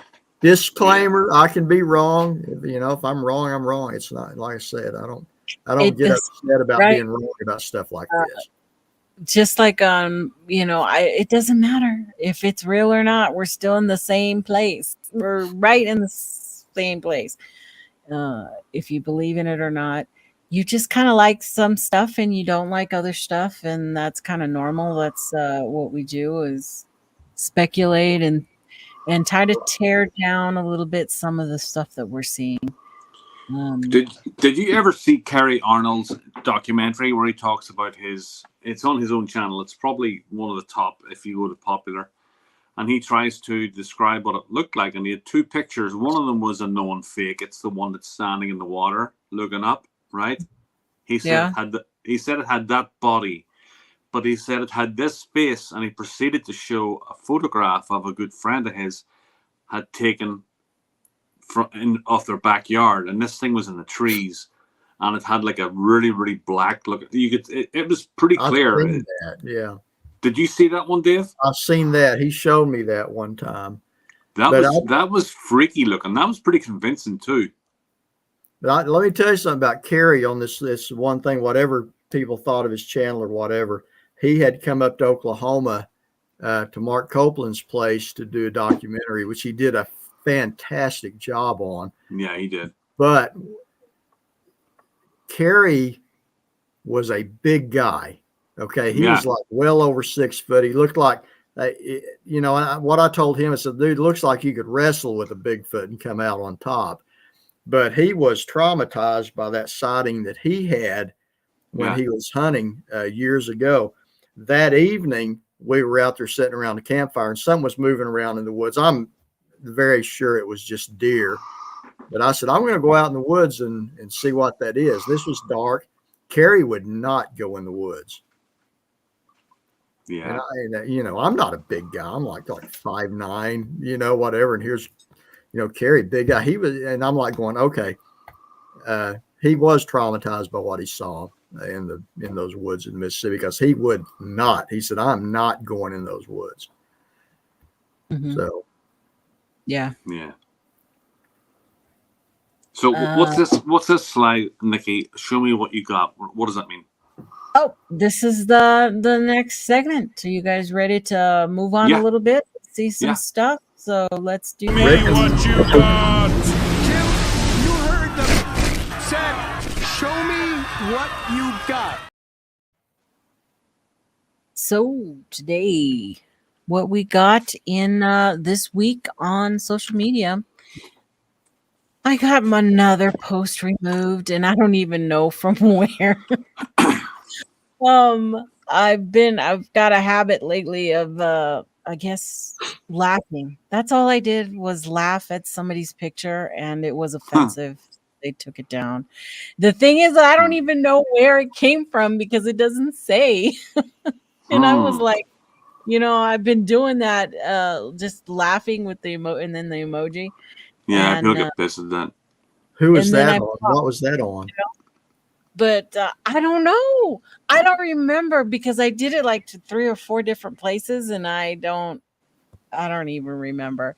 But that's where we have come to. I put this up because that's where we can't even use the laughing emoji anymore without people getting offended.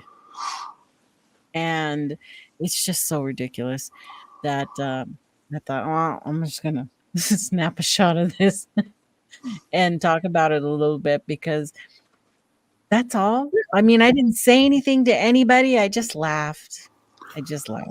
Well, there was one, I can't remember which one it is, but there was a Facebook Bigfoot group, which there's a million of them. Of course, all the pictures on Facebook are pareidolia. You cannot use the word pareidolia on there, nor can you use a laughing emoji. Oh my goodness. My goodness. David, how far are you from Carter County? Where that is. What's one of the main towns in Carter County? I think I'm not that far. Ada is Pontotoc County, and I live just outside of Pontotoc County. I want to say probably 60 miles or so. I think it's to the west of me, I think. I'll look it up.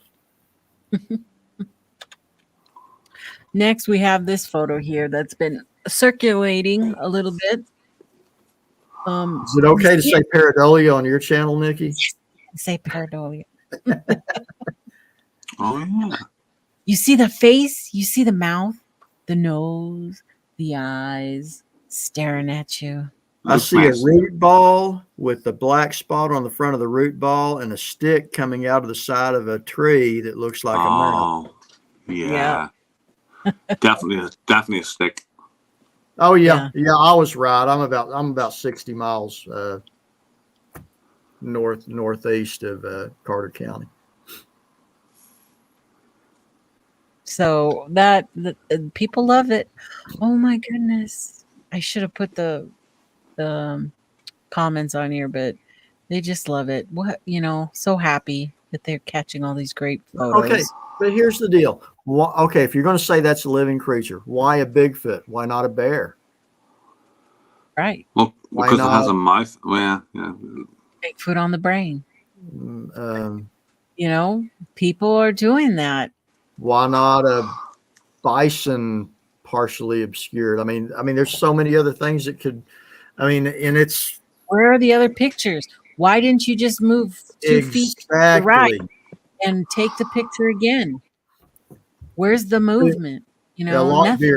Lockbeard has the scientific name for that creature down there, the Stumop Squatch. Yes. So. Yeah, but people are invested. Oh my goodness. They just don't say anything bad about their stump squatches, for sure.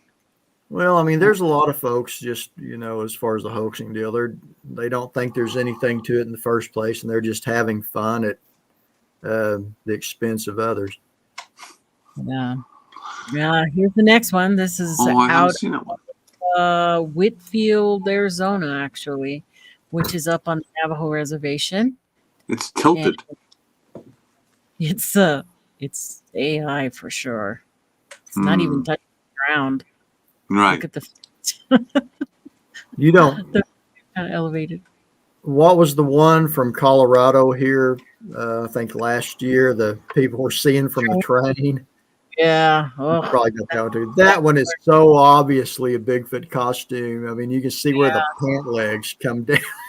It's like, and there are still people arguing in favor of that, A picture in a picture? What? Picture in a picture. Well, I took it off of online, so I didn't crop it. I could have cropped it. I just didn't. Oh, I know why. Because I wanted to get the Arizona up on the top. Okay. So I would remember. But it's just AI generated. It's just not real. That is not real.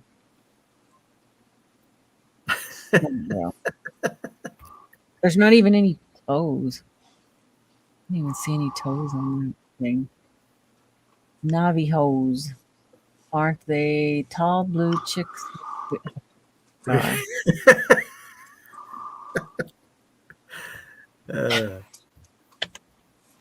There's another one. Cena, that's not even good pareidolia there.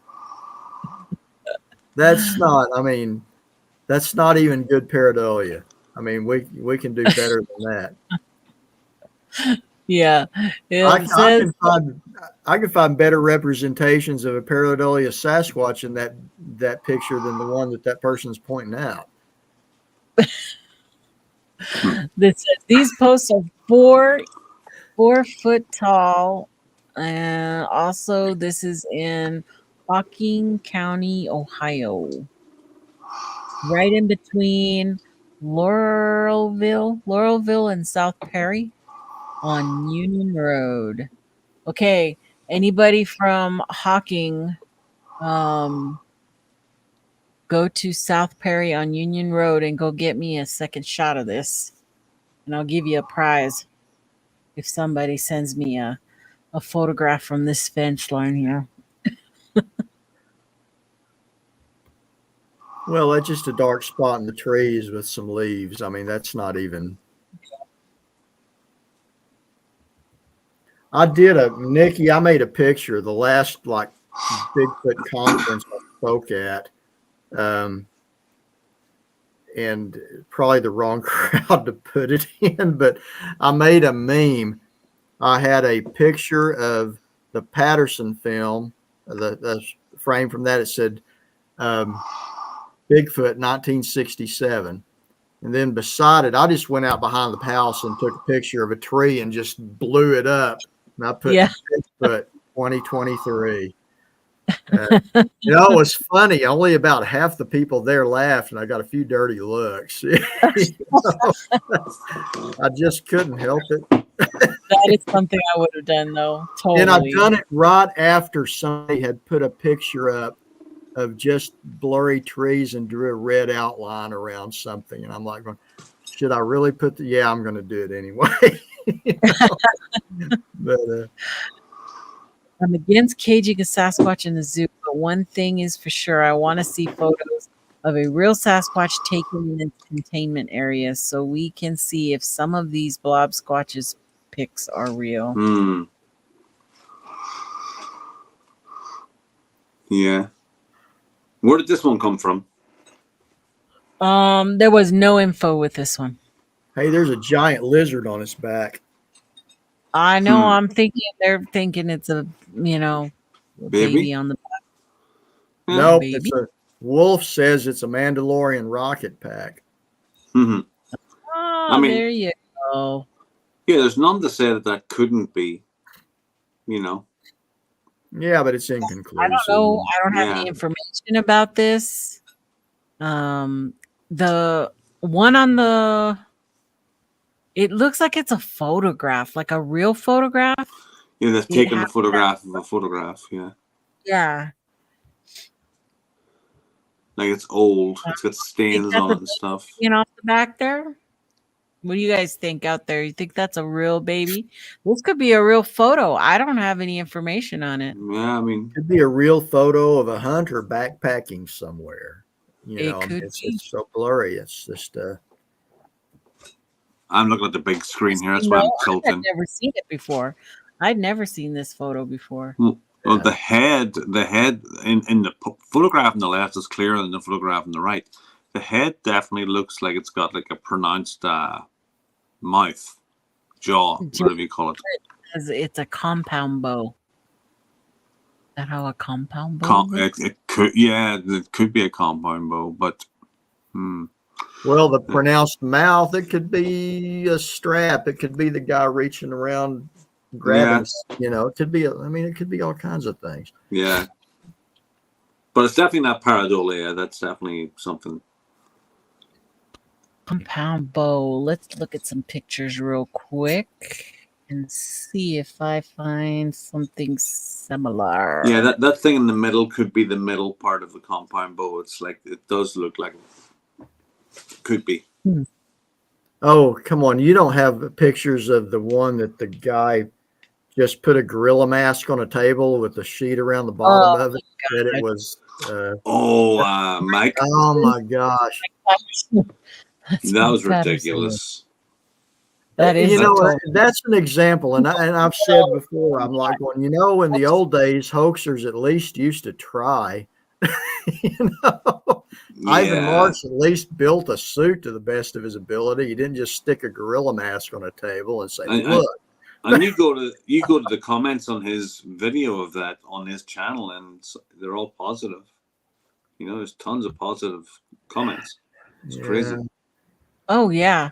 Oh yeah. That brings up something else I need to talk about in a minute. Come on. I swear I can't find anything today on my computer. Let me move on to that then. So we can do that. Bigfoot in the news. I'm not going to do it today, but I'll do it real fast. So this is Sensing Sasquatch Art Expedition. Offers new way of thinking about the mythical creature. And let me get the info.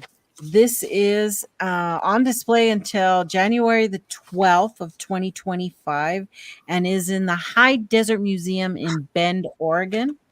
And this is Phil Cash. He's an artist and a linguist and anthropologist scholar who helped curate this expedition. Tilly Moody is a member of the Confederated Tribes of Warm Springs, contributed her mixed media installations. And I thought they were really cool because they're kid-friendly, touch-friendly. The kids can go right up to the art and touch it as much as they want. And this is the back side of one of her creations, a life-size Sasquatch wrapped in buffalo hides. And like I said, what's that? You know what kind of harm that can do? Bigfoot's not even going to have to try to catch little kids now if they get used to coming up to it. They got the hug. So this is, like I said, a bit going to be on till January 12th of next year at the High Desert Museum in Bend, Oregon. If you're in the area, go check it out and let me know what you think. What's going on there? And this one's just a stupid one. I'm not going to do it. Okay, so this is Sasquatch Ontario, Mike Paterson. This is Facebook groups here, and I find it quite interesting. That's Mike Paterson. Yeah. Where is it? I didn't see the Bigfoot. No, I don't know where the Bigfoot is, but for those of you who don't know who Mike Paterson is, he has the Bigfoot called Nefertia, a whole family of them, and Nefertia talks to him, flower and. No, you got to inhale. You've got to inhale when you're talking. I can't do the voice. You guys can do the. I Cornell's got it. Flower. So, ridiculous. Well, this is one of his groups here, but not one of his groups. I think you guys would find it really interesting that somebody kind of became an admin for this group. Brent Dill? How did that happen? So go join the group, and I've had some interesting conversations in the last week with people on there. Seriously. That's go hilarious. check it out. Pretty sure I left a link in the description. So what's the group called? IGMP, Mike Paterson, Sasquatch Ontario International. Just I know I put it in the description, so you can go hit that link. Okay. One of my, so is that admins or mods can grab that for. Oh everybody. yeah, there we go. Okay. Go check it out. The admin puts out some really interesting questions to the group, and it's they have no clue what's going on, so it's fun. It's fine. I think it's hilarious. So go check. And one last time, Sasquatch Shindig, July 3rd through July 7th, Harrison Hot Springs, BC, Canada. Sasquatch Provincial Park. I've got 2 tent. Well, if this guy comes, I have 1 tent spot available. Still, the rest of the park is booked, so there is no more spots at the park at this point. But one of our spots, we have another tent available. So if you are interested in going and have your passport, or you're already in Canada, give me a contact at harrymanhoaxes@gmail.com, and you're welcome to join us. That's far from you, Nikki, isn't it? You're in New Mexico, aren't you? I'm in El Paso, Texas. That's a long drive, Nikki. Yeah. Oh, I ain't driving. Are you kidding me? I'm going to be sitting pretty. I'm flying into Calgary. That'd be and cool. from Calgary, I'm meeting up with the Howler. You know the Howler, Mike? He goes by the Howler on YouTube.